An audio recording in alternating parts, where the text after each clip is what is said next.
Diagram అదే వస్తుందా?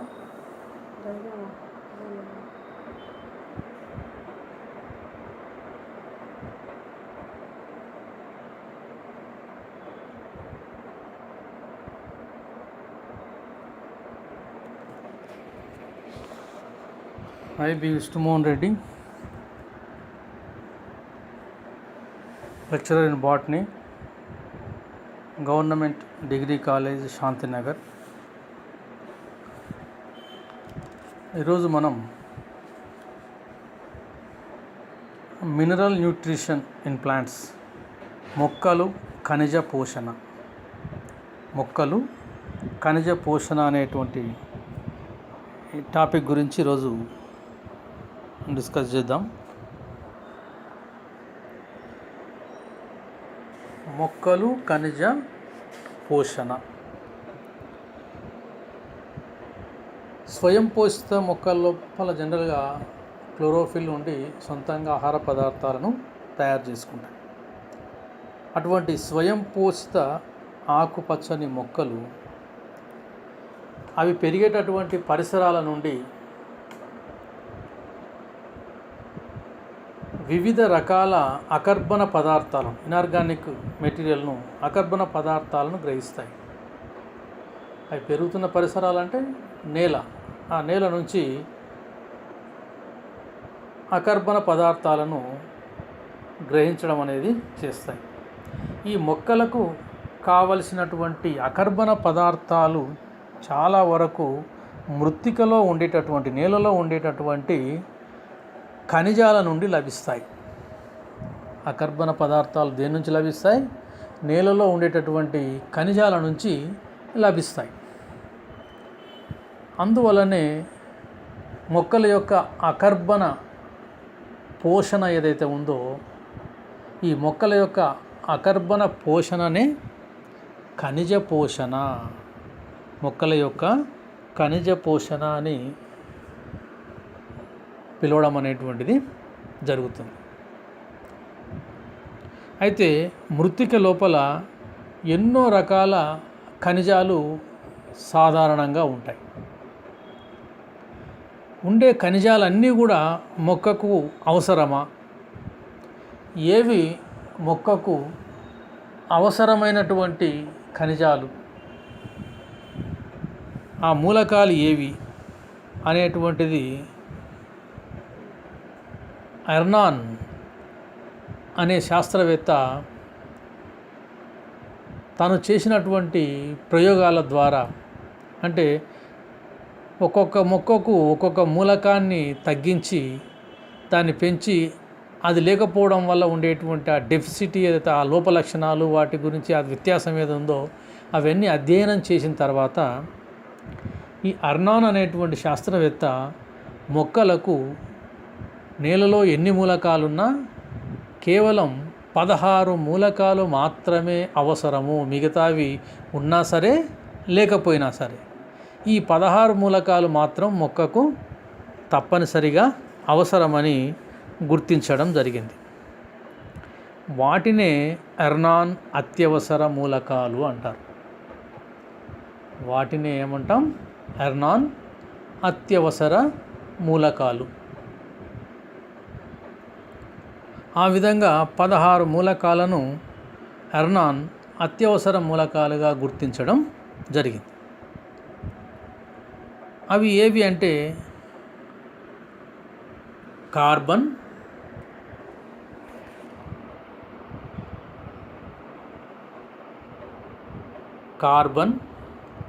Hydrogen, oxygen, nitrogen, phosphorus, potash, calcium, magnesium, sulphur, ferrous, zinc, copper, manganese, molybdenum, boron, chlorine.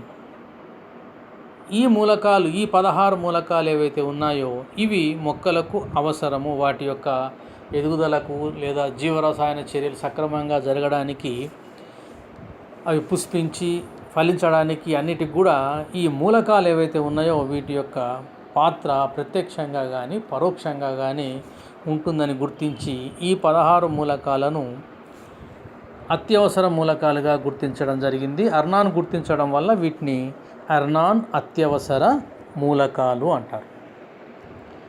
అయితే అర్నాన్ గుర్తించినటువంటి ఈ 16 మూలకాలు ఏవైతే ఉన్నాయో ఈ 16 మూలకాల లోపల అన్నీ సమపాళ్ళ లోపల ఏమీ అవసరం ఉండవు. కొన్ని ఎక్కువ మోతాదులో మొక్కకు అవసరం, కొన్ని చాలా తక్కువ పరిమాణంలో మొక్కకు అవసరం. కొన్ని మూలకాలు ఎక్కువ పరిమాణంలో అవసరం, కొన్ని మూలకాలు తక్కువ పరిమాణం లోపల అవసరం. దాన్ని పరిగణలోకి తీసుకొని ఈ మూలకాలను 2 సమూహాలుగా విభజించడం జరిగింది, 2 గ్రూపులుగా విభజించడం జరిగింది.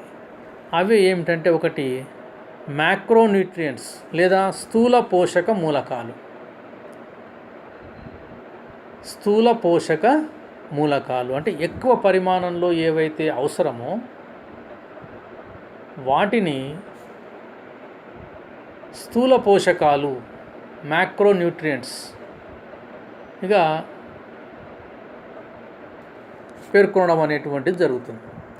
ఏవైతే చాలా తక్కువ పరిమాణంలో అవసరమో అటువంటి వాటిని మైక్రోన్యూట్రియంట్స్, అటువంటి వాటిని ఏమంటాం, మైక్రోన్యూట్రియంట్స్గా పిలవడం అనేటటువంటిది జరుగుతుంది. అంటే 16 మూలకాల్లో కొన్ని మూలకాలు ఎక్కువ పరిమాణంలో మొక్కలు గ్రహిస్తాయి, కొన్ని మూలకాలను చాలా తక్కువ పరిమాణంలోనే గ్రహిస్తాయి, తక్కువ పరిమాణంలోనే వాటికి అవి అవసరం అనేటువంటిది ఉంటుంది. కాబట్టి ఆ రకంగా ఈ యొక్క 16 మూలకాలను స్థూల పోషకాలు, సూక్ష్మ పోషకాలు అనేటటువంటి 2 సమూహాలుగా వర్గీకరించడం అనేటటువంటిది, విభజించడం అనేటటువంటిది జరిగింది. మనం ఇప్పుడు ఇందులో 16 మూలకాల లోపల మొదటి 9 మూలకాలు ఏవైతే ఉన్నాయో వాటిని మ్యాక్రోన్యూట్రియంట్స్ అంటారు.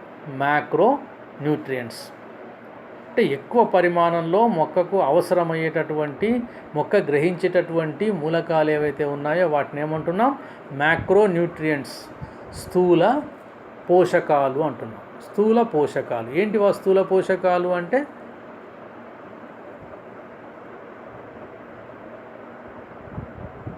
Carbon, hydrogen, oxygen, nitrogen, phosphorus, potash, calcium, magnesium, sulphur. ఈ 9 మూలకాలు ఏవైతే ఉన్నాయో వీటిని స్థూల పోషకాలు అంటారు. కార్బన్, హైడ్రోజన్, ఆక్సిజన్, నత్రజని, భాస్వరము, పొటాష్, కాల్షియం, మెగ్నీషియం, సల్ఫర్ ఇవేవైతే ఉన్నాయో వీటిని స్థూల పోషకాలు అంటాం. స్థూల పోషకాలు అంటాం. ఇవి 9. తక్కువ పరిమాణంలో అవసరమయ్యేటటువంటి వాటిని సూక్ష్మ పోషకాలు అంటాం, మైక్రో న్యూట్రియంట్స్. ఇందులో ఏమున్నాయంటే ferrous, zinc, copper, manganese, molybdenum, boron, తర్వాత క్లోరిన్. ఇవి 7. ఈ 7 మూలకాలు కూడా చాలా తక్కువ పరిమాణంలో మొక్కకు అవసరం. కాబట్టి వీటిని ఏమంటున్నాం, మైక్రో న్యూట్రియంట్స్ అంటున్నాం. మైక్రో న్యూట్రియంట్స్గా వీటిని పిలవడం అనేటటువంటిది జరుగుతుంది. అయితే మొక్కలు నేల లోపలనే కాదు, నేల మీదనే కాదు, నేల లేకున్నా, మృత్తిక లేకున్నా కూడా నీటి లోపల మొక్కలను పెంచొచ్చు అనేటటువంటి విషయాన్ని గ్రిల్రిచ్ అనేటువంటి శాస్త్రవేత్త మొదటిసారిగా ప్రవేశపెట్టడం అనేటటువంటిది జరిగింది. గ్రిల్రిచ్ అనేటటువంటి శాస్త్రవేత్త మొట్టమొదటిసారిగా ఈ పోషక మూలకాలు గల ద్రావణం లోపల మొక్కలను పెంచడం అనేటటువంటి పద్ధతిని మొదటిసారిగా ప్రవేశపెట్టడం అనేటటువంటిది జరిగింది. దీన్నే హైడ్రోఫోనిక్స్ అంటారు. హైడ్రోఫోనిక్స్ విధానము లేదా మృత్తికారహిత వర్ధనము, సాయిల్లెస్ కల్చర్ లేదా హైడ్రోఫోనిక్ విధానం. నీటి లోపలనే అంటే కేవలం నీళ్ళ లోపలనే మొక్కలను పెంచడం. అంటే ఆ నీళ్ళ లోపల మొక్కకు అవసరమైనటువంటి స్థూల పోషకాలను, సూక్ష్మ పోషకాలను కరిగించి మనం ఇచ్చినట్లయితే నేలతోటి సంబంధం లేకుండా ఏ మొక్కలైనా పుట్టి నీటిలో పెరిగేటటువంటి అవకాశం అనేటటువంటిది ఉంటుంది అనేటటువంటి విషయాన్ని గ్రిల్రిచ్ అనేటువంటి శాస్త్రవేత్త మొదటిసారిగా ప్రవేశపెట్టడం జరిగింది. దీన్ని హైడ్రోఫోనిక్స్ విధానంగా పిలవడం అనేటటువంటిది జరిగింది. ఈ ప్రయోగాల ద్వారా పోషకాలు లోపిస్తే ఎటువంటి లోప లక్షణాలు ఉన్నాయో తెలుసుకోవడానికి అవకాశం అనేటటువంటిది ఉంటుందన్నమాట. తర్వాత 16 మూలకాలను 2 సమూహాలుగా వర్గీకరించాము. అందులో ఒకటి స్థూల పోషకాలు, రెండవది సూక్ష్మ పోషకాలు. ఈ స్థూల పోషకాలు ఏవైతే ఉన్నాయో కార్బన్, హైడ్రోజన్, ఆక్సిజన్, నైట్రోజన్, భాస్వరం, పొటాష్, కాల్షియం, మెగ్నీషియం, సల్ఫర్ ఏవైతే ఉన్నాయో 9 ఉన్నాయో వాటిని స్థూల పోషకాలుగా పిలుస్తారు. వీటిని ఈ మూలకాలను, ఈ 9 మూలకాలను నిర్మాణాత్మకమైన మూలకాలుగా పిలుస్తారు. ఎక్కువ పరిమాణంలో అవసరము, వివిధ వాటి లోపల అంతర్భాగంగా ఉంటాయి కాబట్టి వీటిని నిర్మాణాత్మక మూలకాలుగా పిలవడం అనేటటువంటిది జరుగుతుంది. తర్వాత వీటిలో కార్బన్, హైడ్రోజన్, ఆక్సిజన్ మూలకాలు ఏవైతే ఉన్నాయో ఇవి మొక్క నిర్మాణానికి ఉపయోగపడతాయి. కార్బన్, హైడ్రోజన్, ఆక్సిజన్ ఈ మొదటి మూడు కూడా మొక్క నిర్మాణానికి ఉపయోగపడడం అనేటువంటిది జరుగుతుంది. జనరల్గా కార్బన్ CO2 నుంచి లభిస్తుంది, హైడ్రోజన్ నీటి నుంచి లభిస్తుంది, ఆక్సిజన్ నీటి నుండి, గాలి నుండి లభిస్తుంది. జనరల్గా ఈ 3 మూలకాలు కూడా జనరల్గా మొక్కలకు లోపం అనేటువంటిది జరగదు. సాధారణంగా కావాల్సినంత అందుబాటులో ఉంటుంది. ఒకవేళ వీటిలో ఏది లోపించినా కూడా ఆ మొక్కలో మనకు లోప లక్షణాలు కనిపించవు. ఎందుకంటే ఇవి ప్రధానంగా నిర్మాణాత్మకమైనటువంటి అనుఘటకాలు కాబట్టి ఒకవేళ ఈ కార్బన్, హైడ్రోజన్, ఆక్సిజన్ మూడిట్లో ఏది లోపించినా ఆ మొక్క జీవించడం అనేటటువంటిది సాధ్యం కాదు. మొక్క చనిపోవడం అనేటువంటిది జరుగుతుంది. కాబట్టి చనిపోయేటటువంటి వాటిలో ఇంకా లోపం అనేటువంటిది కనిపించదు. కాబట్టి ఈ మూడిటి వల్ల ఎటువంటి లోప లక్షణాలు అనేటటువంటివి కనిపించవు, మొక్క చనిపోవడం అనేటటువంటిది జరుగుతుంది. ఆ రకంగా కార్బన్, హైడ్రోజన్, ఆక్సిజన్ అనేటటువంటివి ఉన్నాయి. వీటిని ఏమంటున్నాం? నిర్మాణాత్మక మూలకాలు. కార్బన్, హైడ్రోజన్, ఆక్సిజన్ ఏమంటున్నాం? నిర్మాణాత్మక మూలకాలుగా వీటిని పిలవడం అనేటటువంటిది జరుగుతుంది. తర్వాత వచ్చేటటువంటి 3 నత్రజని, భాస్వరము, పొటాష్. నైట్రోజన్, ఫాస్ఫరస్, పొటాష్ ఈ 3 ఏవైతే ఉన్నాయో వీటిని క్రిటికల్ మూలకాలు అంటారు. క్రిటికల్ మూలకాలు. ఎందుకు క్రిటికల్ మూలకాలు అంటారంటే మొక్క జీవిత చక్రంలో ఇవి ప్రధానమైనటువంటి పాత్రను పోషిస్తాయి. ప్రధానమైనటువంటి కీలక పాత్రను పోషిస్తాయి. కాబట్టి వీటిని ఏమంటారంటే క్రిటికల్ మూలకాలు అంటారు. నత్రజని, భాస్వరం, పొటాష్, ఎన్పికే. ఎన్ అంటే నత్రజని, పి అంటే భాస్వరము, కే అంటే పొటాష్, ఎన్పికే. కాబట్టి ఈ మూలకాలు చలనశీల మూలకాలు. ఇంకో లక్షణం ఏముంది వీటికి అంటే చలనశీల మూలకాలు. అంటే ఇవి ముదురు పత్రాల నుంచి లేత పత్రాలకు, అంటే ఒకవేళ ఈ మూలకాల యొక్క లోపం జరిగినప్పుడు అవి ముదురు పత్రాల నుంచి లేత పత్రాలకు ప్రయాణం చేయడం ద్వారా ఆ లోప లక్షణాలు మొదట ఎక్కడ కనిపిస్తాయంటే ముదురు పత్రాల లోపల కనిపిస్తాయి. కాబట్టి నత్రజని, భాస్వరము, పొటాష్ 3 కూడా ఏంటివి? చలనశీల మూలకాలు.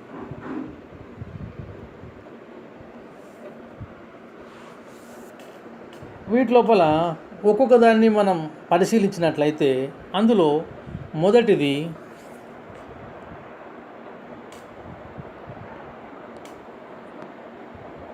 ఎన్పికే.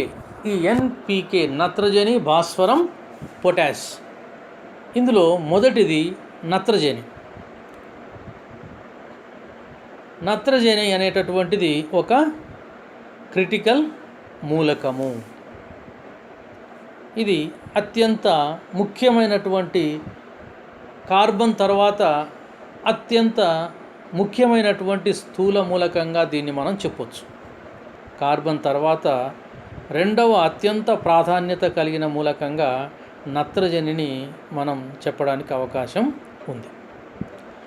ఈ మూలకాన్ని నేల నుంచి మొక్కలు నైట్రేట్లు, నైట్రైట్లు, అమోనియం ఆయాన్ల రూపంలో గ్రహిస్తాయి.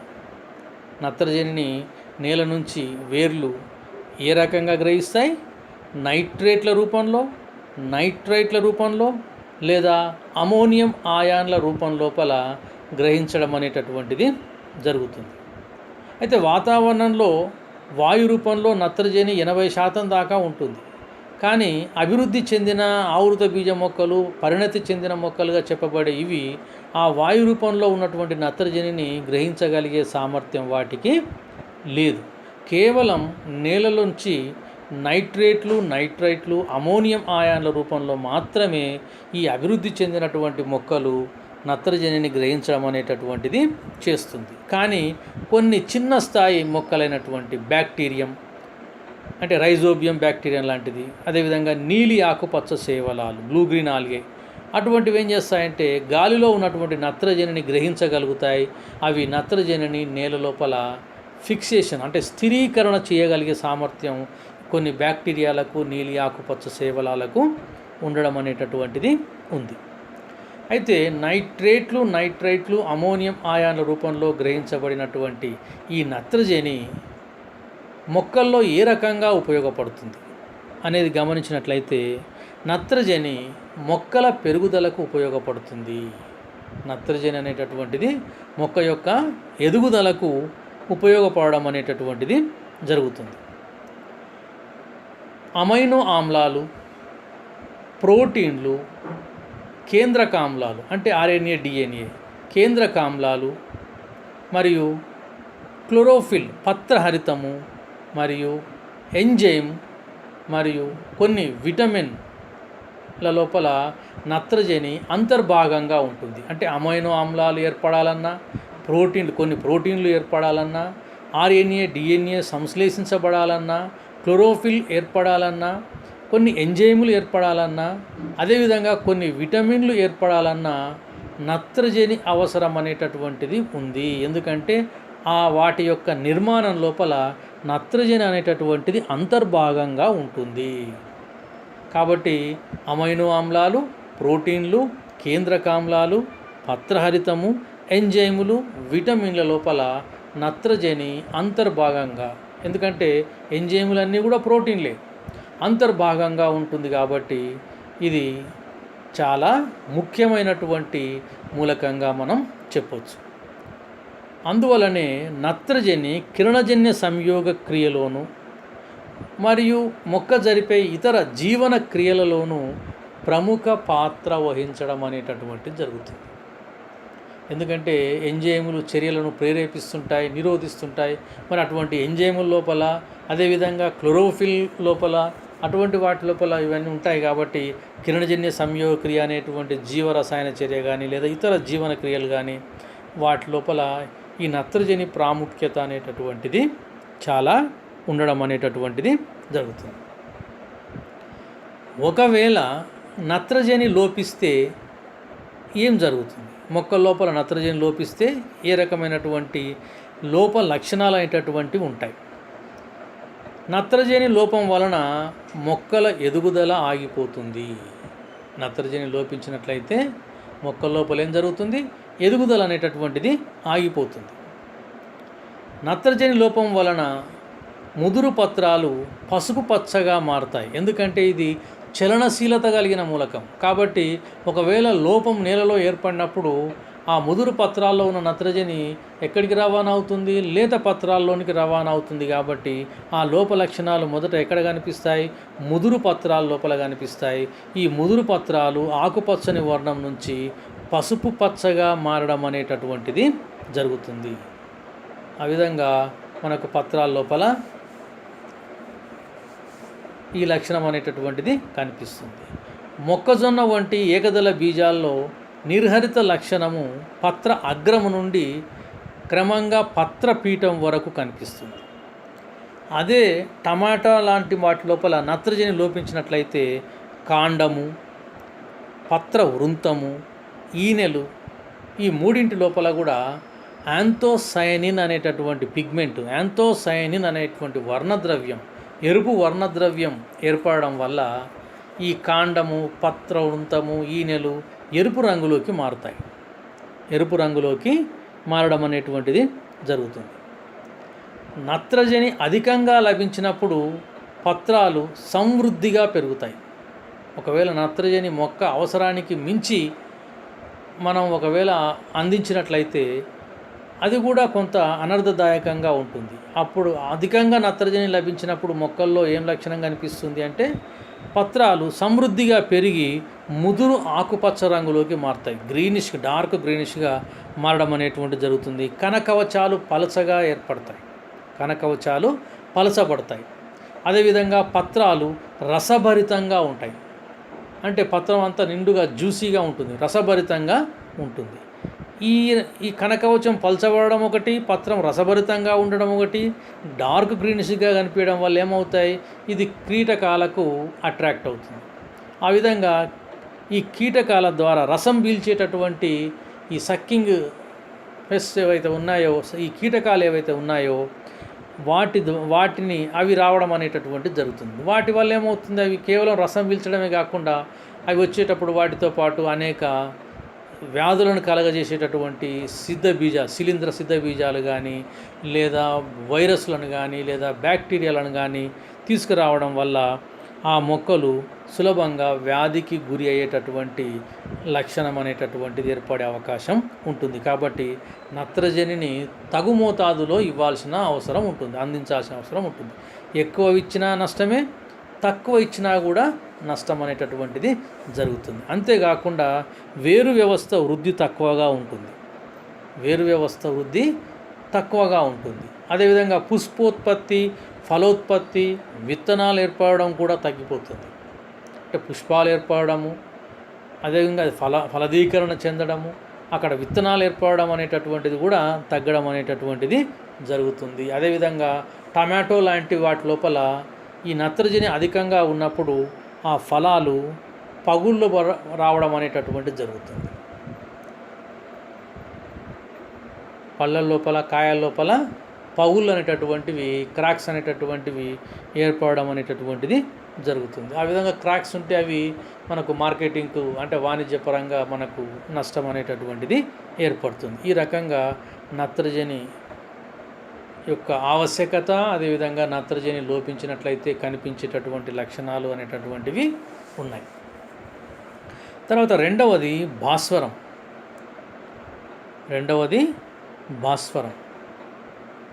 Phosphorus P.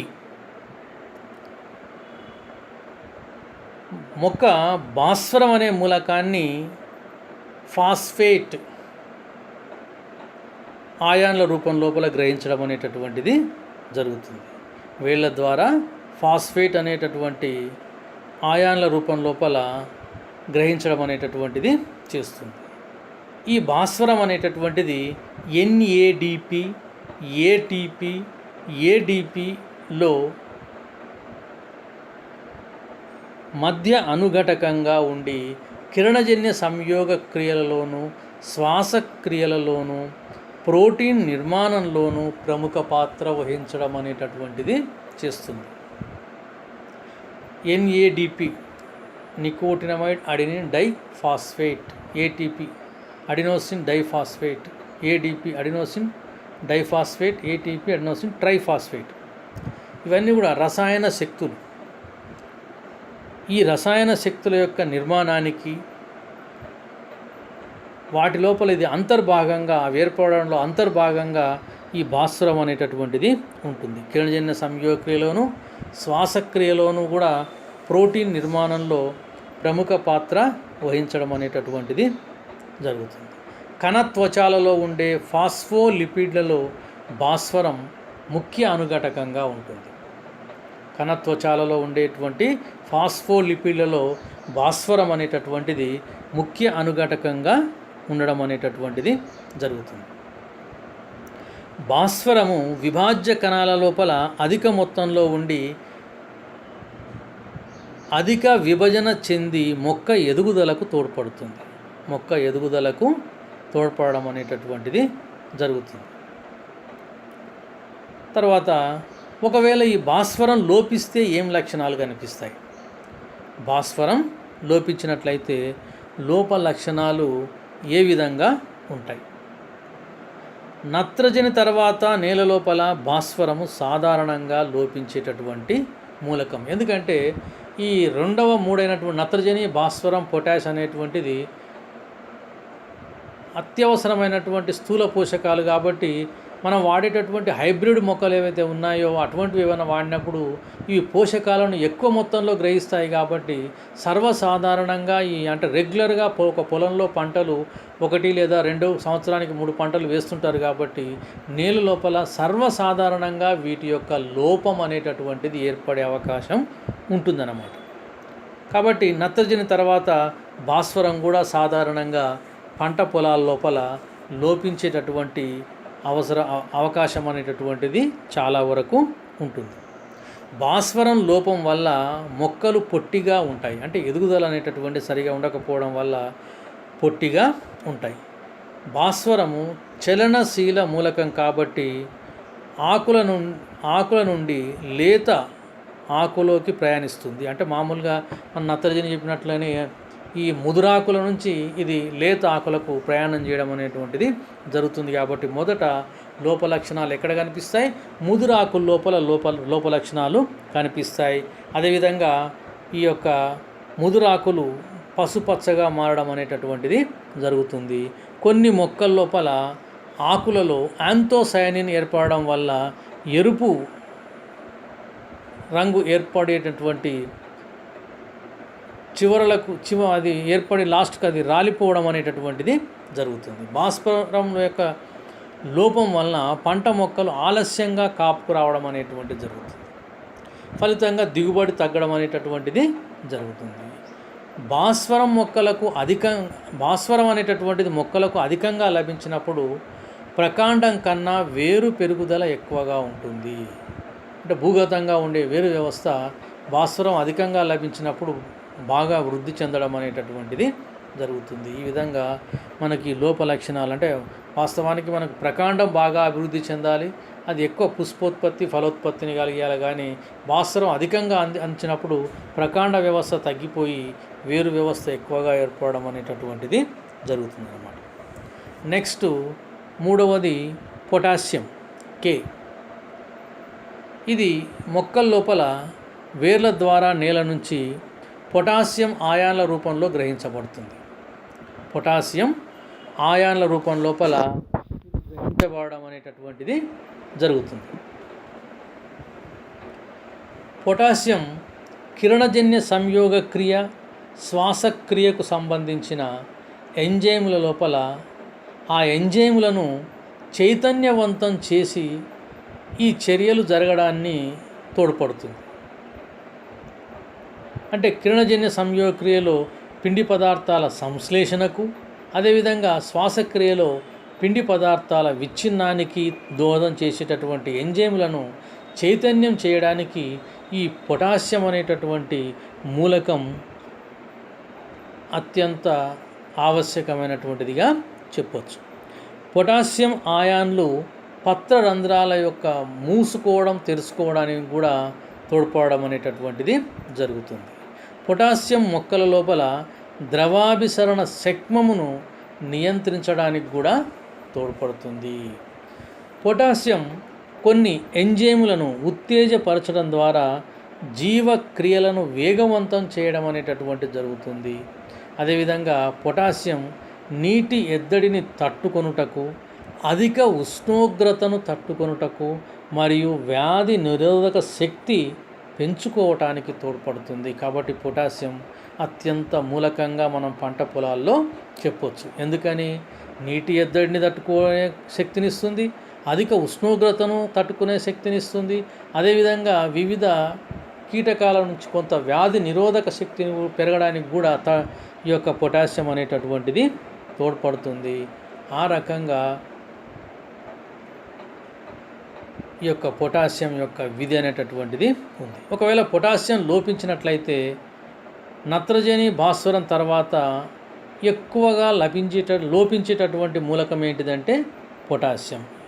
ఇది కూడా చలనశీలత కలిగింది కాబట్టి మొదట ముదురాకుల్లో లోపలక్షణాలు కనిపిస్తాయి, తర్వాత క్రమంగా లేత ఆకులకు లోపలక్షణాలు ఏర్పడతాయి. ముదురాకు లోపల అంచులు ఎండిపోయి గోధుమ రంగు లోపలికి మారడం అనేటువంటి జరుగుతుంది.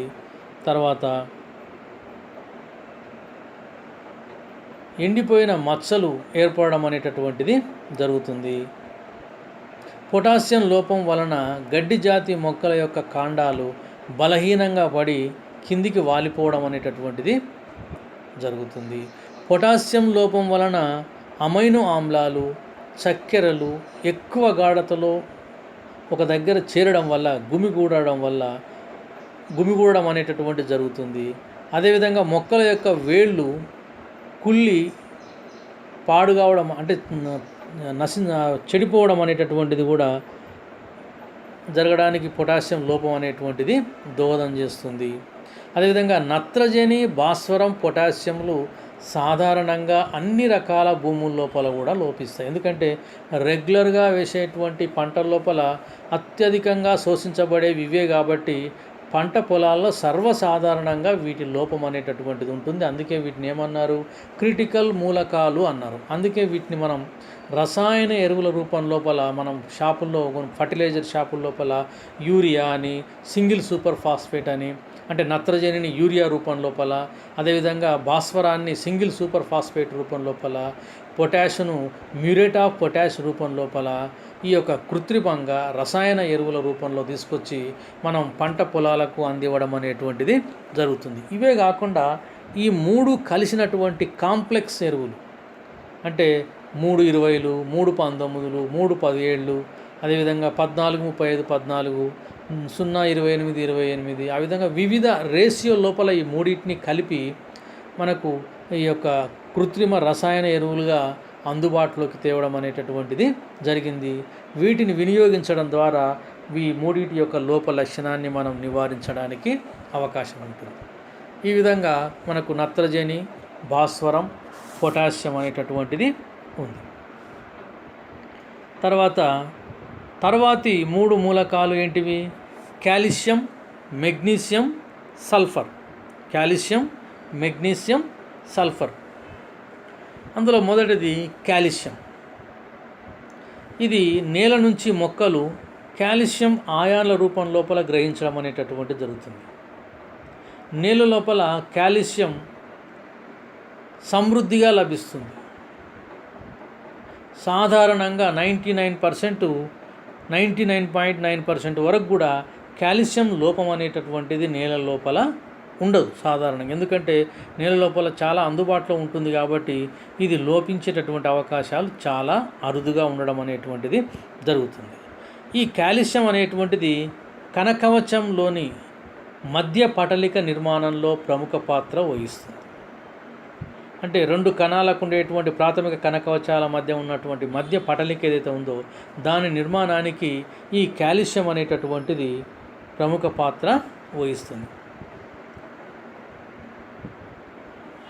ఈ మధ్య పొర లోపల కాల్షియం పెక్టేట్ రూపం లోపల ఈ కాల్షియం అనేటటువంటిది ఉంటుంది. అదేవిధంగా కణ త్వచం విభేదక పారగమ్య గుణానికి కాల్షియం అవసరం.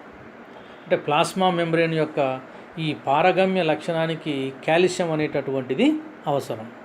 అదేవిధంగా కాల్షియం ఫాస్ఫోలైపేజ్,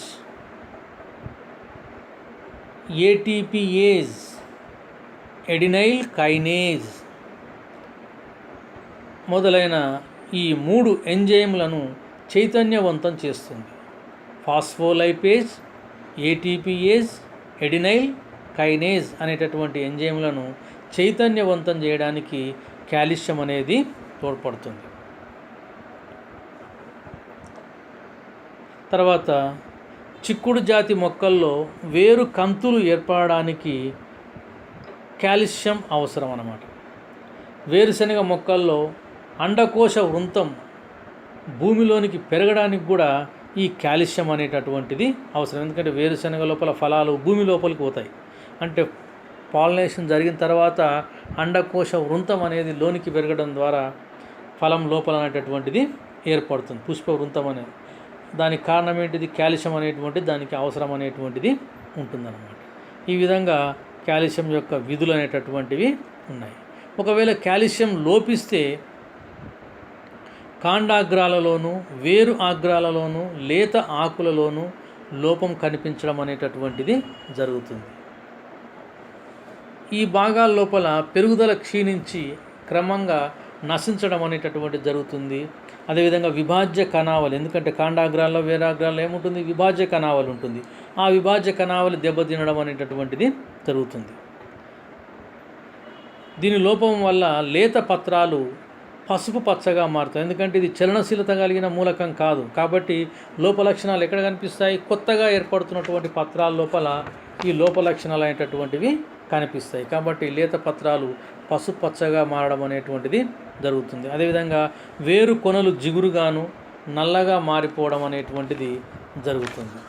అదేవిధంగా కాల్షియం లోపం వలన వంకరలు తిరిగిన బంగాళాదుంపలు ఏర్పడడం అనేటటువంటిది జరుగుతుంది. ఈ విధంగా కాల్షియం యొక్క లోపం అనేటటువంటిది ఉంటుంది.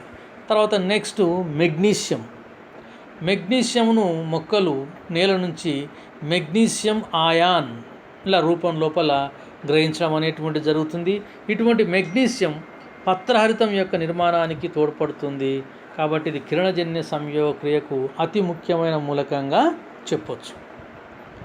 మెగ్నీషియం ఫాస్ఫోకైనేజ్, కార్బాక్సిలేజ్ ఎంజైములను చైతన్యవంతం చేయడానికి తోడ్పడుతుంది. ఫాస్ఫోకైనేజ్, కార్బాక్సిలేజ్ అనేటువంటి రెండు ఎంజైములను చైతన్యవంతం చేయడానికి ఈ మెగ్నీషియం అనేటువంటి మూలకం తోడ్పడుతుంది. అంతేకాకుండా మెగ్నీషియం రైబోజోములు ఉపప్రమాణాలు 40S 60S ఏక ప్రమాణంగా బంధించి ప్రోటీన్ సంశ్లేషణ జరగడానికి కూడా ఈ యొక్క మెగ్నీషియం అనేటటువంటిది దోహదం చేస్తుంది. ఒకవేళ మెగ్నీషియం లోపిస్తే ఏం లోప లక్షణాలు కనిపిస్తాయి? సాధారణంగా భారతదేశంలో ఉండేటటువంటి నేల లోపల మెగ్నీషియం లోపం అనేటువంటిది కనిపించదు. ఎందుకంటే మనకు సఫిషియెంట్గా మెగ్నీషియం అందుబాటులో ఉంది కాబట్టి సాధారణంగా మెగ్నీషియం లోపం అనేటటువంటిది కనిపించదు. కొన్ని నేలలు, ఇసుక నేలలు లేదా చౌడు నేలలు ఏవైతే ఉంటాయో అటువంటి వాటిలో మాత్రమే మెగ్నీషియం కొరత అనేటటువంటిది కనిపిస్తుంది. ఈ మెగ్నీషియం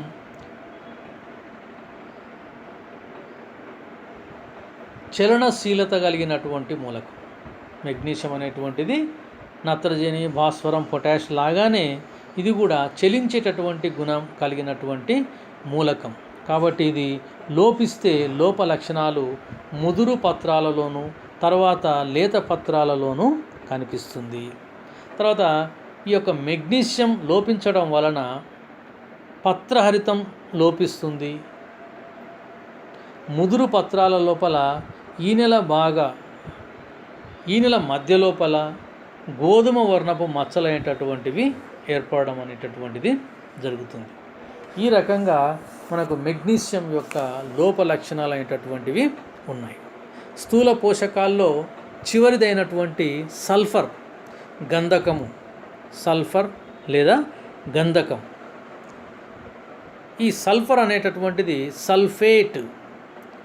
సల్ఫేట్ ఆయాన్ల రూపం లోపల నేల నుంచి వేర్లు గ్రహించడం అనేటటువంటిది చేస్తాయి. ఈ మూలకం సిస్టీన్, మిథియోనిన్ అనే అమైనో ఆమ్లాల్లో ఉంటుంది. సిస్టీన్, మిథియోనిన్ అనేటటువంటి అమైనో ఆమ్లాల లోపల ఉంటుంది. అంతేకాకుండా మొక్కలలోని లైపాయిక్ ఆమ్లంలోని కోఎంజైమ్ ఏలోను, అదేవిధంగా థయోమిన్, బయోటిన్ అనేటటువంటి విటమిన్లలో అంతర్భాగంగా ఉంటుంది. థయోమిన్, బయోటిన్ అనేటటువంటి విటమిన్ల లోపల కూడా ఈ యొక్క సల్ఫర్ అనేటటువంటిది అంతర్భాగంగా ఉంటుంది. కొన్ని మొక్కల్లో ఉదాహరణకు ఉల్లి, వెల్లుల్లిలో గంధకము, ఈ సల్ఫర్ అనేటువంటిది పాలీసల్ఫైడ్ రూపంలో అధిక మొత్తంలో ఉంటుంది. అందుకే ఉల్లి వెల్లుల్లిని తింటే మనకు ఈ వ్యాధి నిరోధక శక్తి, సల్ఫర్ ఉండడం వల్ల వ్యాధి నిరోధక శక్తి అనేటటువంటిది పెరుగుతుంది. అందుకే ఈ ఉల్లి చేయని మేలు తల్లి చేయని మేలు ఉల్లి చేస్తుంది అనేటటువంటి సామెత కూడా ఉందన్నమాట. దానికి కారణం ఏంటిదంటే ఇందులోపల పాలీసల్ఫైడ్ అనేటటువంటివి అధిక మోతాదు లోపల ఉండడం అనేటువంటిది ఒక కారణంగా చెప్పవచ్చు. ఒకవేళ సల్ఫర్ లోపిస్తే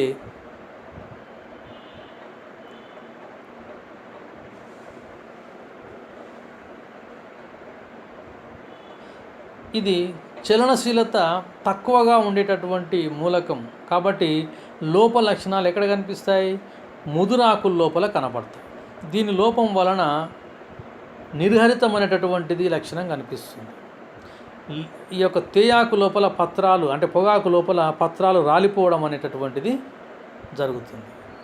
ఈ విధంగా మనకు స్థూల పోషకాలు, వాటి యొక్క ఆవశ్యకత, అదేవిధంగా అవి లోపిస్తే ఉండేటటువంటి